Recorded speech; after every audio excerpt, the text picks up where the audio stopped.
All right, welcome to week number 3 of our treatment protocol for thoracic kyphosis and Sherman's disease. Remember, daily we're going to be working on active posture and standing, our shoulder blades coming up and back, middle finger to the seam of the pants, knees gently bent. Remembering always we're getting away from this passive, which means relaxed, not thinking about it position, to an active, upright posture. We're also going to be maintaining an active position whenever we're sitting down, whether it's in the car, to have a meal, especially at work, if you work at a desk, sliding the hips right to the back of the chair, feeling your back supported all along the backrest, maintain the active shoulder position, bringing the workstation as close to you as possible. Remember, bring the keyboard, the monitor, your phone, your mouse, all that stuff as close as possible so we can avoid having to dump forward and reach for all that stuff. The second piece, we worked on progressing our foam roll stretch from 90 degrees up to, we're adding an additional 30 to 40 degrees, which is intensifying that pull across the front of the chest. Again, always promoting this upright, active position. And the third piece was every 30 minutes, especially if you are a desk worker, getting up out of the chair, pressing the arms straight up overhead, locking out the elbow, and taking a big breath in. Feeling the rib cage elevate while we do that. Again, that's extending or lengthening your spine. So we're pressing the arms up, big breath in. As the arms come back down, we exhale, middle finger comes back to the seam of the pants. We're doing that 3 repetitions every 30 minutes if you're going to be sitting down for a prolonged period of time. So remembering, even if you've been on a long car ride and you can't get up every 30 minutes, when you reach your destination, get out of the car, hit a couple of repetitions, 3 times, big breath in, and back down to reset the muscles and tissues along your back and spine. So for week 3, this week what we're going to be going over is number 1, how to use a smartphone without ruining your neck or mid-back. Number 2, we're going to be progressing our foam roll stretch. And number 3, we're going to be adding in a really great exercise. It's called the squat. I'm going to teach you guys how to squat in a way that builds power and muscle strength around your hips, your legs, but more importantly along the length of your spine. So the stronger the muscles are across the length of your spine and between the shoulder blades, the more passive tension they have when you're at rest. So what that means, passive tension means it's like an elastic band that is sort of shorter. So the shorter the elastic band, the more tension there, the more support we're getting in this active position. What happens with passive positioning when we dump forward is it's like we're stretching that elastic band. Okay? What we want to do is shorten it, create tension with these exercises that are, again, promoting this active, upright, best position.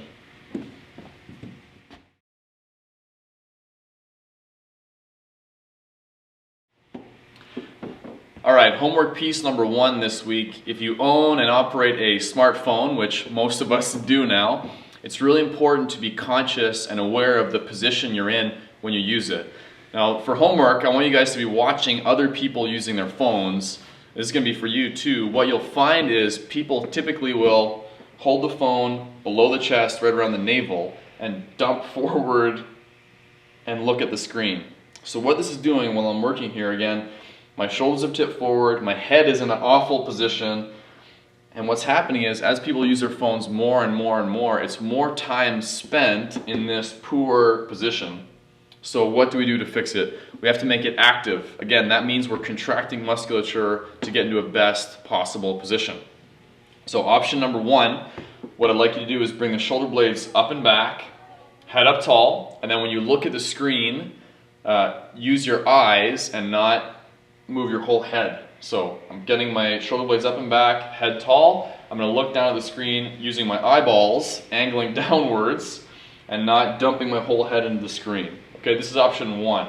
This is an okay position. The best position to use when you're using your smartphone is to actually bring the phone up in front of your face. And you'll see when I go from here to here, my rib cage will elevate even more. This is the best possible position. Again, this is going to feel really funny, especially if you're used to texting down here. Again, it's your perception of the position that is off, not the position itself. So bringing the phone up in front of your face, and you'll feel actually the muscle contract between the shoulder blades and along the mid-back when we're in this position. And you can impress your friends with your amazing active posture. Okay.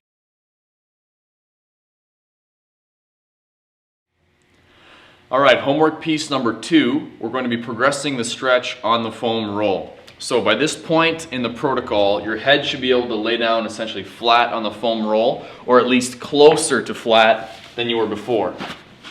So this is for those of you who had that really aggressive forward head posture, which made the head and neck kind of pinch back on the neck. So we used books stacked up under the head to give you some space and allow you to work your way down. As the mobility improves, you should be removing those books, bringing your head closer and closer. The goal is getting your head right onto the foam roll. And this is a neutral position for my spine. So the reason this position for the spine is health promoting is that my spine is perpendicular to the force of gravity. So gravity is coming vertically. So when I'm in upright standing or sitting upright, gravity is applying a compressive load down the top of my head, which tends to push me forward. So when we lay down on our back, the compressive load of gravity is now at a 90-degree angle from the spine, which means it's not compressing the spine. It's not compressing us forward into that forward bent position. So my spine in this position can elongate, lengthen, and then promote this best position. So week 1, we started at 90 degrees. Week 2, we progressed up 30 to 40 degrees. Now week 3, we're taking it to the next level. We're gonna go right overhead. And the goal in this position, with a little bit of a bend in the elbow, is to have our forearms flat on the floor. So you notice, I don't know if you can see this or not, my left elbow is a little bit higher off the floor than my right. So I'm actually tighter across my left side than the right. That's okay. What we want to be working towards is symmetrical range of motion. So basically I want both sides. So my goal would be for my left elbow to get down to the floor, and I can do that by gently pinching my shoulder blades back until I get in that position. And while I'm doing this, I'm feeling more of a stretch along my left side than the right. So remember, week 1, we're at 90 degrees. Week 2, we progressed. And now week 3, we're trying to go right overhead. This is an aggressive position. And if you can't do it yet, that's okay. But we want to be working towards it. And again, the time domain is the same. We're in this position for 5 minutes every single day. That's homework piece number 2.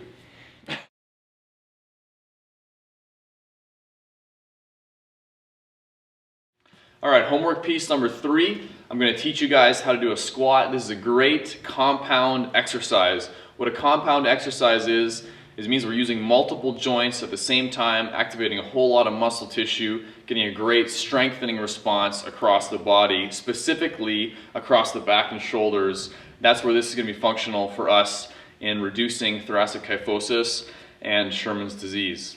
So the setup for the squat, we're going to have our feet outside of shoulder width and toes pointing forward. Okay, so these are your shoulders. You're going to step just outside of that, keeping your feet parallel to one another, which means they're going in the same direction. You can angle the feet out a little bit, but what we don't want is this kind of duck position. This is a weak position. Okay, so feet are forward and outside of shoulder width. There's 4 principles what I'd like you guys to focus on for the technique here. The first one is we initiate the movement with the hips. So we push the hips back. That's how we start the squat. So leading with the hips. Number 2, body weight is going to be through your heels. So if you curl the toes up and feel pressure on the heels, that's how you can make sure you're doing this properly. What we don't want is pressure on the toes, which brings the knees forward. That's poor movement. Okay, so we lead with the hip, pressure on the heels. Piece number 3, knees are going to stay wide over the ankles. What we don't want is the knees collapsing into one another. So we're leading with the hip, pressure on the heels, knees stay wide, and the 4th piece And this is where the strengthening exercise comes in for the back and shoulders, is we're going to press the arms up into the ceiling as we're squatting. So it's going to look like this. So I'm going to lead with the hips, pressure on the heels, knees stay wide. Actually, I'm going to have you guys use a chair so that you don't fall over when you're doing this. It can feel sort of like you're falling backwards, especially when you get your hips back and body weight is on the heels. Okay, so use a chair so that you can basically sit down for each squat. So my feet are outside shoulder width.